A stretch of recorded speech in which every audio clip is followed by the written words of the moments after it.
Mr. President. Majority Leader. Mr. President, I ask unanimous consent the quorum call be lifted. Without objection. Mr. President, before I begin, I want to mention Sunday's attack in Boulder, Colorado. A man armed with incendiary devices and shouting anti-Israel slogans attacked a peaceful event held to draw attention to the plight of Israeli hostages in Gaza. 8 individuals were injured, at least 2 so severely that they had to be airlifted to a burn unit. This attack would be horrifying in and of itself, but it is particularly disturbing given that it comes on the heels of the murder of 2 Israeli embassy staffers here in D.C. just 2 weeks ago.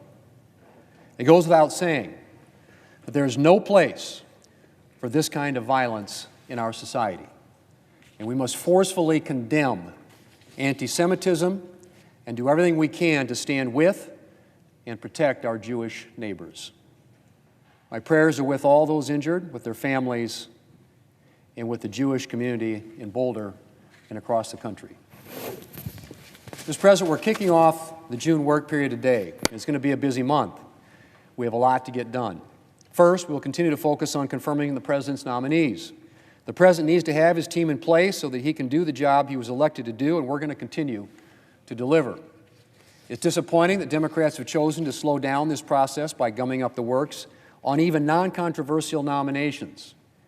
But despite Democrats, we're still managing to confirm civilian nominees at a faster pace so far than in either of the previous two administrations. And we will continue to move expeditiously to build out the President's administration. On the legislative side, Mr. President, our first order of business this week will be completing work on the Genius Act. This bipartisan legislation will finally create a clear regulatory framework for stablecoins, a framework that will protect consumers and our national security while helping to keep the United States at the forefront of financial innovation. And I'm hoping that we can finish up this legislation in the very near future. Another item high on our list to begin work on in June is a rescissions package the White House intends to send Congress this week. The administration has identified a number of wasteful uses of taxpayer dollars, and we will be taking up this package and eliminating this waste. We'll make that a priority, Mr. President. We also stand ready to provide President Trump with any tools he needs to get Russia to finally come to the table in a real way. President Trump has invested considerable time in working to end the bloodshed in Ukraine, but Vladimir Putin appears more interested in prolonging the war than in pursuing peace. And finally, of course, Mr. President, this work period we will focus, I should say, on taking up legislation to permanently extend tax relief for hardworking Americans, strengthen our border, energy, and national security. The tax relief that Republicans passed in 2017, tax relief that poured more money in the pockets of working Americans, is set to expire at the end of this year. And if Congress doesn't act, Americans making less than $400,000 a year will see a $2.6 trillion tax hike in 2026. We are not going to let that happen. And our biggest focus this month will be completing this tax relief legislation with the goal of getting the final bill to the President before the 4th of July. It's going to be a very busy month, Mr. President, and I'm looking forward to the work ahead. Mr. President, I yield the floor. Mr. President, Senator from Colorado. I just want to thank the leader on behalf of the people of Colorado and the people of Boulder for his remarks of concern, and I share his commitment to making sure that these sorts of terrorist attacks don't happen in our country when people are expressing their free speech rights. And it is not surprising to me that the leader would be one of the very first people to the floor to raise the voices of the people in Colorado at this moment and the people of his state. Thank you, Leader, and thank you, Mr. President. I yield the floor. Mr. President, Senator from Iowa. today is the 39th year celebration of the United States Senate being covered by C-SPAN 2. I've come to the floor countless times since my first term in the United States Senate beginning in 1981. It's a privilege to represent Iowans in my home state here in the greatest deliberative body in the world. For more than 4 decades and counting, I've joined my colleagues here in this chamber to debate public policy, shed light on wrongdoing, and celebrate historic milestones. I've cast votes on behalf of Iowans, given my assent or dissent to nominations and legislation on matters both foreign and domestic, on issues from A to Z. For a period of time spanning more than 27 years, I held the longest voting streak in Senate history. My 8,927 consecutive roll call votes ended in November 2020 when I was quarantined for exposure to COVID-19. My good friend from Maine, Senator Susan Collins, now holds the baton as she continues her unbroken voting streak since she was sworn into office in 1997. During the 116th Congress and now the 119th Congress, I'm honored to serve as Senate President Pro Tem. From this leadership position, I open the Senate daily, lead the Pledge of Allegiance, and often take the opportunity to deliver brief remarks during what we call morning business. Since 1986, every minute of the people's business conducted here in the Senate chamber has been made available live to the public. From memorable moments including televising 16 Supreme Court nominations, debates, and 3 presidential impeachment trials to subjects that are often very mundane. Thanks to C-SPAN 2, this public service allows our constituents to see the swearing in of newly elected members, watching all-night sessions during votaramas, and tune in to history being made. Speaking of the historic moments, it was 39 years ago today, June 2, when C-SPAN 2 started its gavel-to-gavel coverage of the United States Senate. That was 7 years after C-SPAN started broadcasting live coverage of the U.S. House of Representatives in 1979. At that time, I was a member of the House and appreciated C-SPAN's mission to foster civic engagement and let the sunshine in on the people's business. So today, I wish C-SPAN 2 a happy birthday and thanks those who are dedicated to its mission to bring the people's business to the people of our country.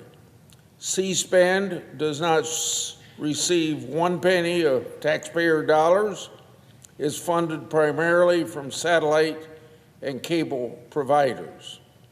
Senator Klobuchar of Minnesota and I have introduced a bipartisan resolution to recognize C-SPAN 2 and the public service it provides the American people through its live, nonpartisan coverage.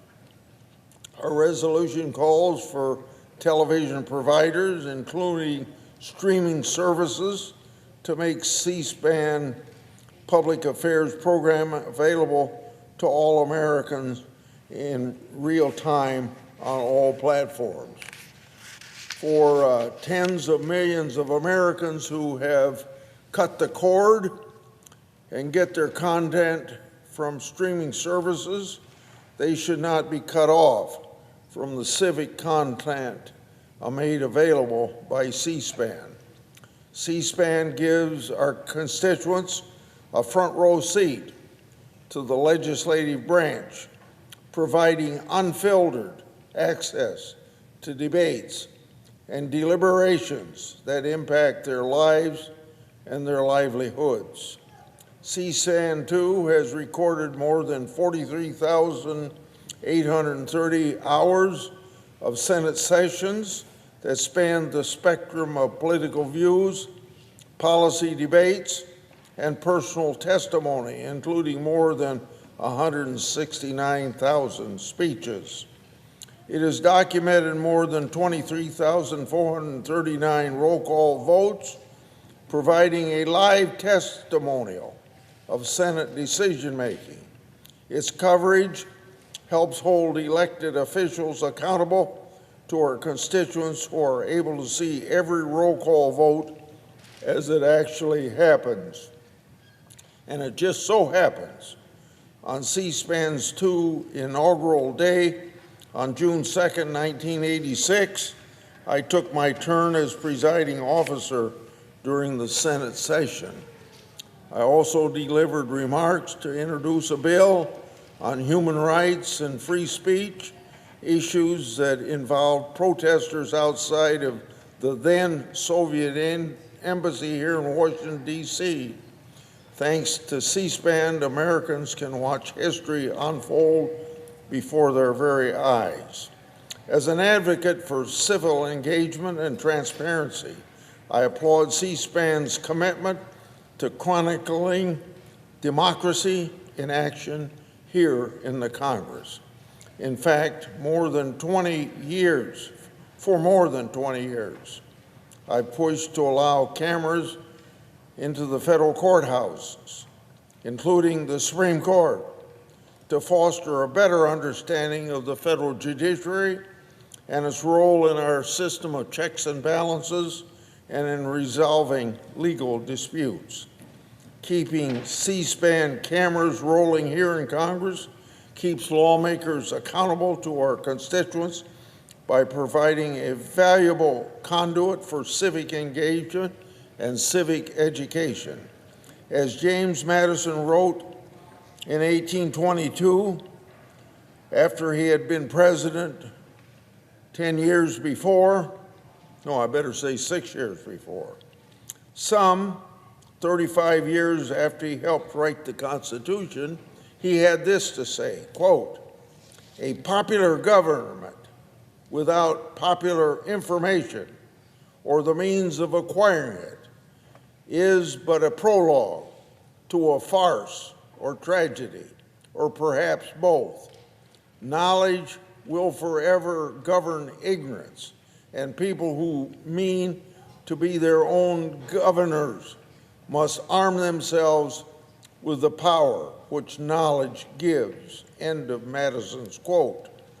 C-SPAN helps arm Americans with knowledge in real time and a fresh and refreshing nonpartisan lens. In this era of civil discord and polarization, C-SPAN serves the public interest, not a partisan agenda.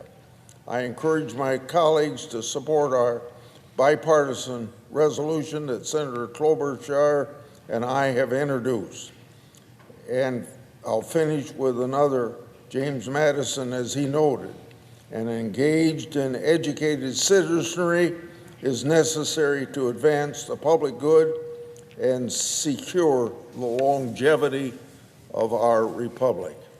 I yield the floor, and I suggest the absence of a quorum. Clerk will call the roll. Ms. Also Brooks.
Mr. President, Democratic Whip. are we in a quorum call?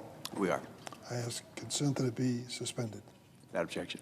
Thank you, Mr. President. Let me join in the bipartisan comments that have been made on the Senate floor this afternoon relative to the tragedy in Boulder, Colorado.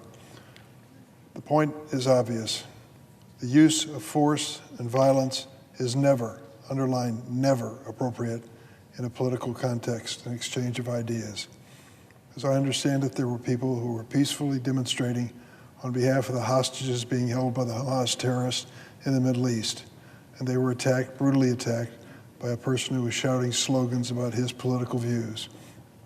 Who that person is, where they're from, is really important at this moment in the investigation, but not critical to the observation I'm about to make. That sort of conduct, physically attacking other individuals over a political issue, is never, never appropriate nor consistent with the guarantees given to us in the Constitution. Mr. President, on a separate topic, there recently were efforts in Istanbul to advance peace talks between Ukraine and Russia. After 3 years of this bloody war in Ukraine, it is clear that we should move as quickly as possible to a peaceful resolution and the end of hostilities. I wish I could say I was surprised that Russian President Vladimir Putin refused to attend, but I wasn't. Anyone following this war can clearly see that Vladimir Putin isn't serious about ending this bloody conflict which he started. There was some confusion in the early days of the Trump administration, and they were blaming the Ukrainians for invading themselves, which made no sense whatsoever. It was Putin's idea, and he executed it. Let's not forget that 11 years ago, he militarily seized Crimea and other parts of eastern Ukraine. More than 3 years ago, Putin tried to take over Ukraine itself and install a puppet regime beholden to him. With advanced warning and weapons from the United States, the brave Ukrainians defied the experts.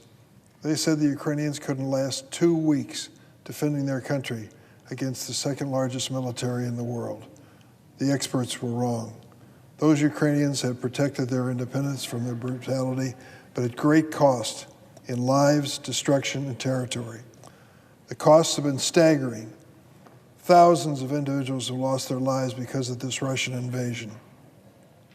Countless children were abducted from their schools and homes by the Russians and sent for indoctrination in Russia itself. Desperate use of North Korean and Iranian assistance, Russian sabotage, mayhem, and threats to our NATO allies across Europe, all inspired by one man, Vladimir Putin, the leader of Russia. Why do I revisit the obvious? Because it's been obvious for more than a decade that Vladimir Putin isn't interested in ending the war. Obvious to everyone except perhaps our own president. President Trump promised that he would end this war on his first day in office. Instead, Trump and his vice president publicly humiliated Ukrainian President Zelensky when he visited the White House and made embarrassing overtures to Putin. Putin's response has been to thumb his nose at the U.S. and peace efforts. In fact, already this year, civilian Ukrainian deaths from Russian attacks are higher than they were last year, and assaults on civilian targets in the last 2 weeks alone have been relentless. Innocent people are dying because of these drones and bombs and artillery. I want this war to end, but it should not be a blatant giveaway to Vladimir Putin or driven by any illusion about Putin's long-term intentions to control Ukraine and weaken the NATO alliance. Nor can it be done at the security expense of the Baltic and Polish allies who are also in Putin's crosshairs. That is why Leader Thune, here in the Senate, needs to immediately put Senator Graham's Russia sanctions bill, which I and 80 other senators have co-sponsored, on the floor for a vote. Let me tell you about this bill.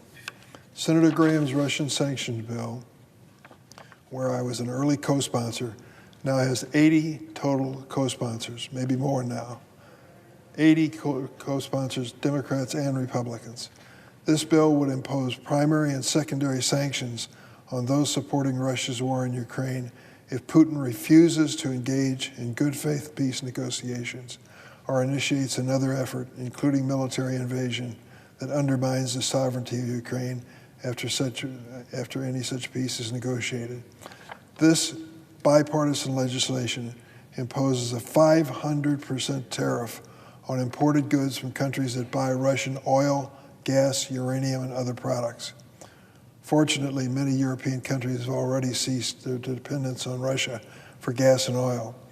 Behind the scenes and amid brazen indifference by Putin to negotiate, Senator Graham, a Republican, and other Republicans such as Senator Grassley of Iowa have wanted to move the bill forward in the Senate, but keep getting asked by the White House to wait. We cannot wait any longer. Innocent people are dying because of Putin's aggression. Russian assaults on Ukraine have continued, with attacks during the first quarter of this year even worse than last year, and Trump seems unwilling to do what is necessary to force Putin to the table. My colleague, the ranking member of the Armed Services Committee, recently argued it's also time for us to prepare another Ukraine supplemental. Ukraine needs the equipment and the ammunition to defend this nation against Putin's invasion. We cannot give up on them. We should not give up on them. Ukraine's delegation is back in Istanbul today and will again reiterate its support for an immediate ceasefire and call for the further release of prisoners and return of thousands of children kidnapped by Russia and snatched away from their families in Ukraine. But Putin has yet to even formally offer his demands, and a breakthrough today is not really expected. President Trump, the whole world is watching the United States to see if you will stand firm against Putin, especially those other adversaries. Putin is not our friend, and is not a friend of the United States. You do not want Mr. President, you do not want our legacy to be appeasement and surrender to Russia and a weakening of our transatlantic security. Mr. President, I yield the floor. Suggest you have so quorum. Clerk will call the roll. Ms. Alston-Brooks.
Democrat leader. I ask unanimous consent the quorum be dispensed with. Without objection. Mr. President, today, Jewish Americans and all Americans grieve in the aftermath of another anti-Semitic attack that took place yesterday in Boulder, Colorado. This time, it was an elderly group of people peacefully calling for the release of hostages held by Hamas, brutally attacked on the Jewish holiday of Shavuot, which celebrates God giving the Torah to the Jewish people. This morning, I spoke with senior officials at the FBI and urged them to use the full extent of their power to investigate this heinous attack. These victims did nothing wrong. They aren't involved with the tragic conflict in the Middle East. It's reported that one of the victims was even a Holocaust survivor. After all they were doing was expressing a simple plea: bring the hostages home. And because of their Jewish identity, they were targeted by hate. When anti-Semitism is allowed to fester in more quarters of society, it historically leads to more terrorism and violence. What happened in Washington and in Boulder is exactly that. Assigning collective or hereditary blame to Jews for what is happening right now in the Middle East is blatantly anti-Semitic, and it is happening in too many corners of America today.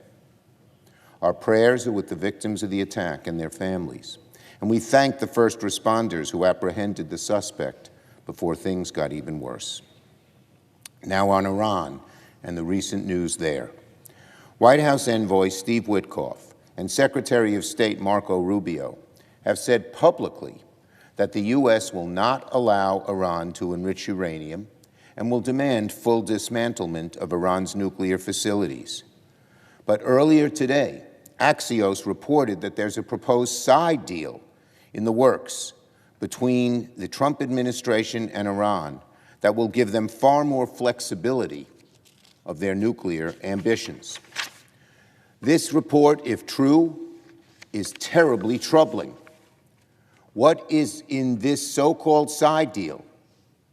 The administration needs to come clean immediately, make it public, or risk squandering crucial leverage against Iran. Any negotiation with Iran should openly and transparently use all of our leverage and address non-nuclear issues like their support for terrorism and regional proxies. The administration must clarify what they might be hiding from the American people. Some of my colleagues on the other side said in 2015, with regards to earlier negotiations on the last Iran nuclear deal, that the administration essentially asked Congress to trust but not verify. That's what they said back then. It's disturbing that the Trump administration is preparing to do just that, cutting a secret side deal that avoids congressional oversight and asks Congress to trust but not verify. Any deal between the U.S. and Iran must be one Congress and the public can fully and transparently evaluate. Now on Ukraine. Yesterday, Ukrainian forces carried out one of the most significant attacks against military targets of the entire Ukrainian war. The single best thing President Trump can do to strengthen Ukraine's hand right now is to show that the U.S. stands firmly behind them and squarely against Russia. But so far, Trump has not done that. Putin is a clear villain and a bully. So where is Donald Trump's backbone? Where's his conviction? Where's that toughness he likes to project? Frankly, senators from both sides of the aisle are getting tired of Donald Trump's wishy-washy approach to Putin. If Donald Trump won't stand up to him, the Senate must. I support legislation by Senators Blumenthal and Graham that would land a hammer blow of sanctions in a tougher way than we ever have done before against Russia. 80 senators from both sides of the aisle, including Leader Thune and myself, co-sponsor this bill. Both sides should quickly finish negotiating any necessary changes to the bill, and then we should put this sanctions bill on the floor for a vote as soon as possible. It's very much needed, and it's needed now. But then we must do more. The administration should turn over every stone to identify more air defense systems that we or our allies can send Ukraine, including ammunition for its Patriot systems. This will save civilian lives. And the U.S. should keep going and giving more drone and counter-drone support, greater intel sharing. These are things the administration could start doing right now. Now on reconciliation. What Senate Republicans will try to do this month is a travesty. They're picking up right where House Republicans left off, trying to ram through this chamber Donald Trump's so-called big, beautiful bill. As the Senate returns to session, we do not yet have a text for the Republicans' mega bill, but make no mistake, the fight against this bill is ramping up today. It starts with Senate Democrats showing the American people what the bill actually is, one ugly bill. One of the most reckless, odious, and self-serving pieces of legislation we've seen in a long time. Today, I want to share broadly how Senate Democrats will fight this bill with every fiber of our being. It's going to be a long and drawn-out fight, but the American people deserve to see precisely how cruel, how vindictive, how ugly this big bill truly is. Case in point, House Republicans tucked into their bill a nasty provision that will restrict the power of judges to hold government officials in contempt. It's very clear that what's going on here. Republicans want to codify into law Donald Trump's attack against our judicial system. They want to make our courts toothless by nullifying their contempt powers and make it easier for the Trump administration to ignore the courts. This is nothing less than a naked attack against the separation of powers. If Senate Republicans include this authoritarian provision in their bill, Democrats will fight it tooth and nail. Will not stand by while Republicans try to sabotage our courts, and I fervently believe their effort will not win the day.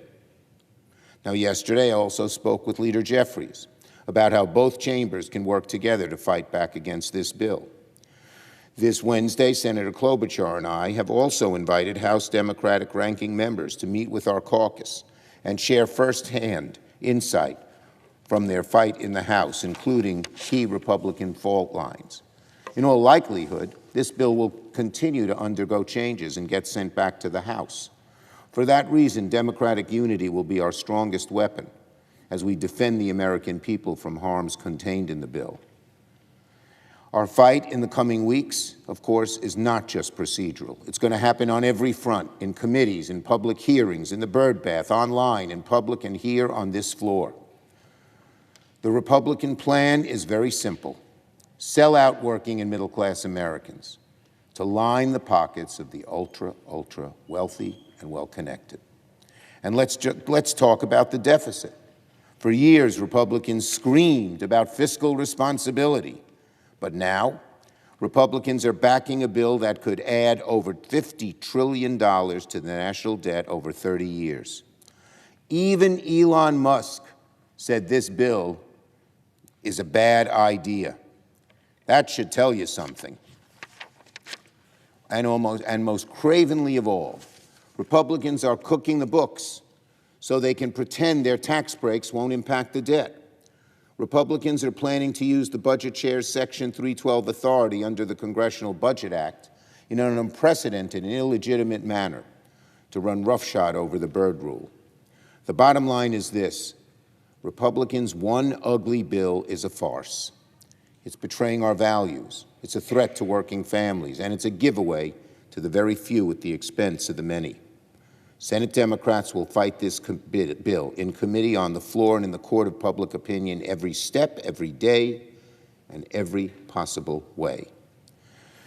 I believe to my core that the American people, when they truly know what this bill is all about, If they see how shamelessly it enriches the wealthy and everyone else, the American people will reject it outright.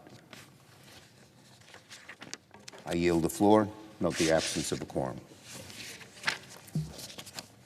Thank you. Clerk will call the roll. Ms. Alsop Brooks.